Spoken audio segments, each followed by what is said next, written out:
Right now, it's time to bring in Brian Ross. Brian joins us, of course, on a Thursday morning with Real News with Brian Ross. And, of course, Brian is also associated with the Hotchkiss Library in Sharon. We spoke to him last week about one of the 2.0 summer book signing specials that he was the moderator of. There's another one of those coming up. But good morning, Brian. Good morning to you, Marshall. Let's quickly mention you're going to be back at the Hotchkiss Library virtually with another one of those book signing interviews, right? That's right. Next Friday, July 10th at 7 p.m., Jerry Mitchell, who's written the book Race Against Time. This is an intrepid investigative reporter who's worked his entire career in Mississippi, and he recounts how, really, in good part, his efforts helped lead to new investigations that finally brought to justice the killers in 4 different cases of young black girls at a school in the South, and also civil rights workers who'd come down there, cases that had gone stagnant until he got into it and finally found a way to get them reinvigorated. Yeah, it should be very interesting. And the great thing about these, even though they're not the book signings, you can actually listen and then participate when you zoom into these meetings as well, and talk with the authors and hear other people talk with the authors as well as Brian. That's the fun part of it. My first question to Jerry will be, what happened in Mississippi? The state there and the governor signed the bill to retire their flag with the Confederate flag insert in it. You know, you can also bring this up because I brought this up and saw this morning. This happened in Ohio, and it happened in Ohio this week. A black man who got a job went in to cash his check at a bank for about $1,000. The teller called 911. They refused to cash his check. When he walked out of the bank, he was handcuffed and arrested by police. Now, the police came to find out that, yes, it was a real check. Yes, he was really employed. And the bank said, oh, we've had a lot of fake checks here lately. But that is systemic racism at its that's one example of systemic racism, and why people like the author you're going to be interviewing really have done so much to fight systemic racism that originated in one place, but really is basically throughout the country. Right. Let's not say just Mississippi and Alabama. This exists throughout the country, as we've seen in a variety of different ways, from the woman walking her dog who called the police about an African-American in New York Central Park. Yeah, it's just it's amazing when you see this. Now, I have to bring this up, and I want to get your opinion on it. Donald Trump's brother, of course, sued to stop the publishing of a book by Trump's niece. And originally there was an injunction put up against it, but a judge ruled yesterday. And this was an interesting ruling, Brian, and I want to get your opinion on it. The ruling wasn't so much in favor of Trump's niece. It was in favor of the publisher. The judge said, listen, the publisher has this amount of money invested in this. The books are already out in the hands of people, getting ready to be put on bookshelves, so it's not like the books aren't out there. So he ruled in favor of the publisher and said that basically if the Trumps wanted to pursue this, they could pursue it in another court and seek legal damages against the author for breaking whatever kind of assignment. Right. Mary Trump supposedly had a confidential agreement she signed a couple, maybe 20 years ago. And she went ahead and wrote this book. In any case, the ruling was, and it's pretty much a landmark, not a landmark, but a standard in a U.S. Jurisprudence, that there is no prior restraint.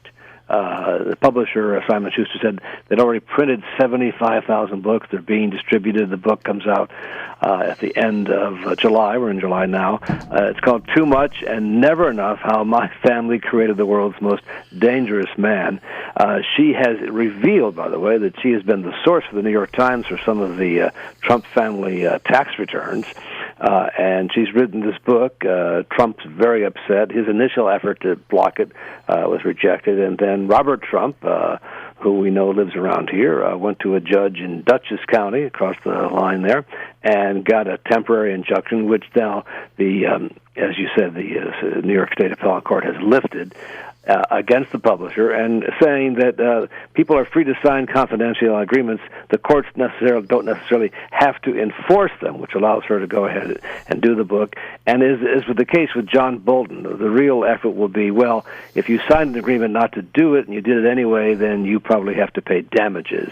So it's a question of money, not of whether the right of expression is interfered with. You know, growing up, every job I've ever had since 1971 I've been a broadcaster, and I've always had to sign agreements with broadcasters until finally I got to one station where I said, "So, are you going to bring out the form where?" And he said, "No," because he says those confidentiality statements are basically only good if you have no money to fight them in court. If you have money to fight them, you can fight them. So that's another bombshell book that's coming, and really is an inside look at the Trump family, and as they said, how my family created the world's most dangerous man. We've seen a lot of that on display here, and as you've seen, the polls suggesting what's going to happen in November, well in advance now, are predicting just a solid repudiation of Donald Trump's presidency. Well, when you look at the news, and you just the news broke this morning that yesterday, early in the day, the Trump campaign and the Republican National Committee said that Trump and they had raised $131 million. And then last night, the figures came out. The Democratic National Committee and Joe Biden have raised $141 million. It's very rare, very, very rare, that you'll find someone who's not an incumbent outraising an incumbent when you run for the president. Right. In this case, people are putting their bets, it looks like, on Joe Biden. He's slowly been sort of reemerging, had a pretty good news conference yesterday. Then Trump, of course, went ahead and as did the Republicans, and falsely claimed that he was reading his answers from a teleprompter, that he knew the questions in advance, none of which was true, but it didn't stop the president from tweeting about it. Well, because actually the last person that asked him the question was a Fox reporter. News, right. Cognitive ability. I'm glad to match my cognitive ability with the men I'm running against, so we'll certainly see that. A number of debates are planned, 3 of them, I think, for the fall, although the University of Michigan, which is going to be the site of one of them, is already pulled out because of COVID-19. Now, as you sit here in Sharon, Connecticut, Brian, and you take a look out at the country in general and the pandemic, what amazes me, and I don't know if it amazes you or other people as much as it amazes me, is that it seems like the rest of the country did not learn from what Connecticut, New York, and New Jersey went through. Connecticut, New York, and New Jersey went through hell, learned their lessons, and are getting the job done.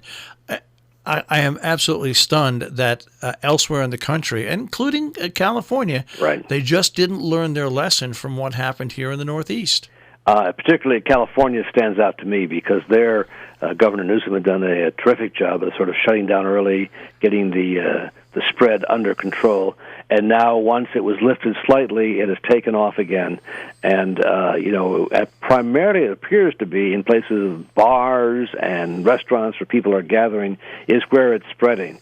A lot of people are saying, let's forget about reopening the bars. Let's try to think about reopening the schools this coming fall. That should be the real priority. Yeah, it's really amazing when you look at this. And as someone who's 67 years old, and I look at world news, the news that is coming out of Hong Kong, and I remember years ago, Brian, golfing at the Hotchkiss Golf Course, and this had to be 20 years ago, right before Hong Kong was handed back over to the Chinese.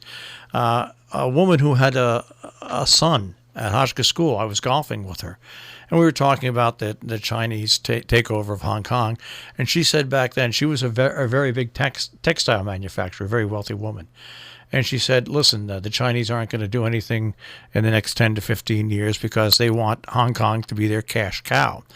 But she did say back then, even then, but much past that, she said, if people think that the mainland China are going to honor the commitments that they made in that agreement with Britain overall, that people were really wrong, because China just doesn't ever follow through on what they agree with, and that's what's happening now. It's very interesting to see how different countries are reacting, like Britain offering British citizenship Right. to hundreds of thousands of people. And Australia considering it. But overnight, as you probably saw in the news, Marshall, a number of arrests for violations that weren't illegal until this new law was passed speedily by the Chinese, I guess they call the central government there, and now people are being picked up for protesting and for speaking out.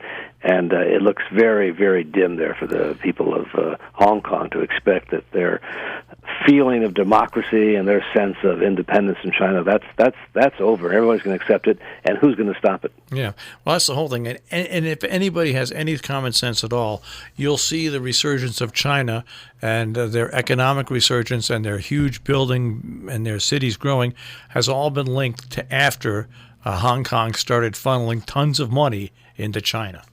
Well, absolutely, and whoever the golden rule, whoever the money rules, and certainly in this case, China has asserted its dominance. And the large question for many people in that region is, what happens to Taiwan, the so-called independent island off the mainland there that broke away from China, which China still considers to be part of its territory. That day of reckoning is likely coming, and not too far in the future. All right, one quick question before we leave. I guess I wanted to find out what you thought about the CIA report that Trump did or did not see, as an investigative reporter. I mean.